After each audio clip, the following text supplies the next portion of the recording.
मान गंगे तिरी एक गोंदावले सुंदर गाव, मान गंगे तिरी एक गोंदावले सुंदर गाव, सद्गुरु ब्रह्म चैतन्य दैवताचे नाव, सद्गुरु ब्रह्म चैतन्य दैवताचे नाव। सर्वांना सप्रेम श्रीराम समर्थ। समर्थ सद्गुरू श्री ब्रह्मचैतन्य गोंदवलेकर महाराज यांना नित्याच्या प्रथेप्रमाणे अभिवादन करूयात आणि त्यांच्या चरित्रातला आजचा कथाभाग पाहूयात। जयाचा जनी जन्मनामार्थ झाला, जयाने सदा वासनामात केला, जयाच्या मुखी सर्वदा नाम कीर्ती, नमस्कार त्या ब्रह्मचैतन्य मूर्ती। समर्थ सद्गुरु श्री ब्रह्मचैतन्य महाराज की जय। श्रीराम समर्थ। श्रोते हो, गोंदवल्यास एक दिवस दुपारी 4 वाजायच्या सुमाराला एक बैलगाडी आली। त्या बैलगाडीमधून एक 20-22 वर्षांचा पण अगदी अस्थिपंजर झालेला तरुण मुलगा खाली उतरला। श्री ब्रह्मचैतन्य महाराज मळ्यामध्ये गेले असल्याने त्यांची वाट पाहत तो मंदिराच्या पायऱ्यांवर बसून राहिला। काही वेळाने श्री महाराज परत आले आणि त्या मुलाला पाहून कळवळून म्हणाले, अरे रे, अशा अवस्थेमध्ये तुम्ही इकडे कुठे आला? त्याने श्री महाराजांना साष्टांग नमस्कार घातला आणि तो स्पष्टपणे म्हणाला, आपल्यापाशी मरण्यासाठी मी इथे आलो आहे। आपण माझी राख करा एवढीच माझी इच्छा आहे। हा तरुण राहणारा मूळचा जमखंडीचा, त्याचे आईबाप तिथं होते। त्याची प्रकृती उत्तम असून तो डॉक्टरीचा अभ्यास करीत होता। आप्पासाहेब कागवाडकर श्री महाराजांना भेटण्यासाठी जेव्हा अयोध्येला गेले होते त्यावेळेला आप्पासाहेबांच्या आईने या मुलाला सोबत म्हणून त्यांच्याबरोबर दिले होते। त्यावेळी 4 दिवस श्री ब्रह्मचैतन्य महाराजांचा त्याला सहवास घडला, इतकाच त्याचा आणि परमार्थाचा संबंध। त्याची प्रवृत्ती अध्यात्माकडे विशेष दिसली नाही, तरी आपण भगवंताचे नाम घेतले म्हणजे तो आपल्याला सांभाळतो, म्हणून दिवसातून 3 वेळा तरी त्याचे नाम घ्यावे, असे श्री महाराजांनी अयोध्येहून निरोप देताना त्याला सांगितले होते। त्याप्रमाणे रोज रात्री निजताना फक्त 3 वेळा श्रीराम असे म्हणून तो निजत असे। अयोध्येहून परत आल्यानंतर 4-6 महिन्यांनी त्याची प्रकृती बिघडू लागली।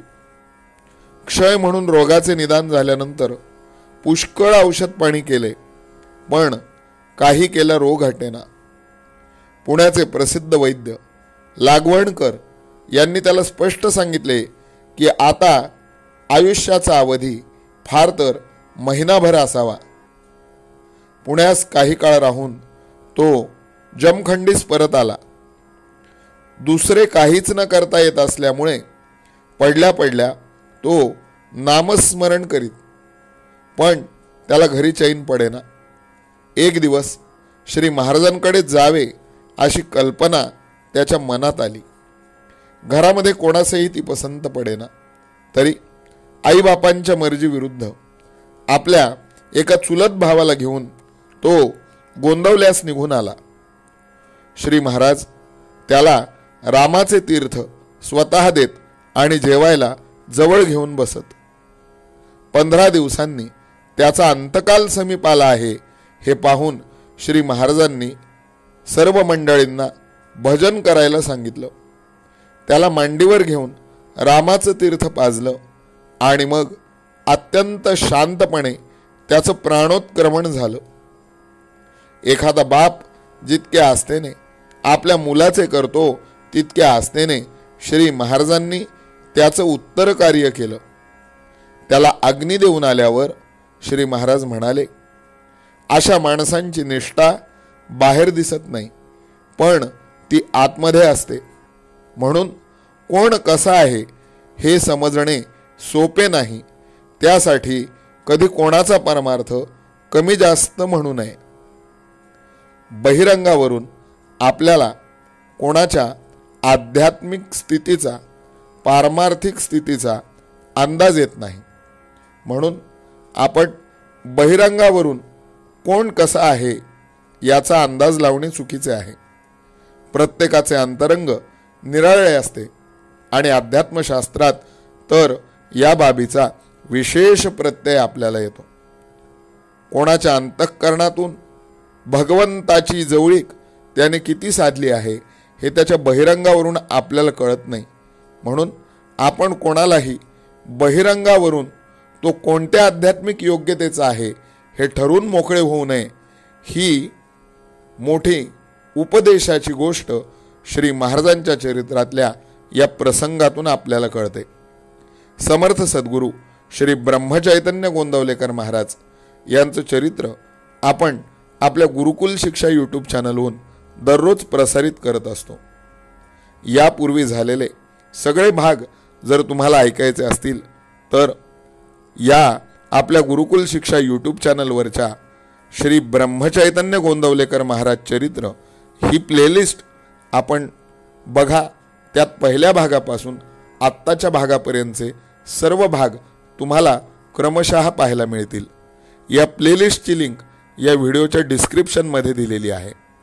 आमचं चॅनल सबस्क्राईब करा, बेल बटन दाबा, ऑल हा पर्याय निवडा, म्हणजे यापुढे येणाऱ्या व्हिडिओचे नोटिफिकेशन तुम्हाला तुमच्या मोबाईलवर ते प्राप्त होतील. आज श्री ब्रह्मचैतन्य महाराजांच्या चरित्र कथनात इथेच थांबूयात. आजचा भाग श्री महाराजांच्या चरणी वाहूयात. उद्या पुन्हा असाच श्री महाराजांच्या चरित्रातला एक नवीन प्रसंग घेऊन श्री महाराजांच्या सेवेकरता उपस्थित होऊयात. समर्थ सद्गुरू श्री ब्रह्मचैतन्य गोंदवलेकर महाराज की जय. जानकी जीवन स्मरण जय जय राम. सीता कांत स्मरण जय जय राम.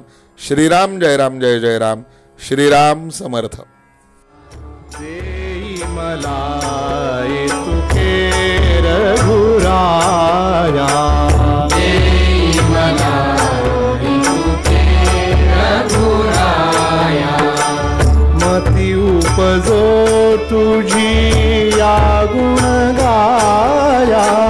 मती उपजो तुझी या गुण गाया. मती उपजो तुझी या गुण गाया. मती उपजो तुझी या गुण गाया. देई मला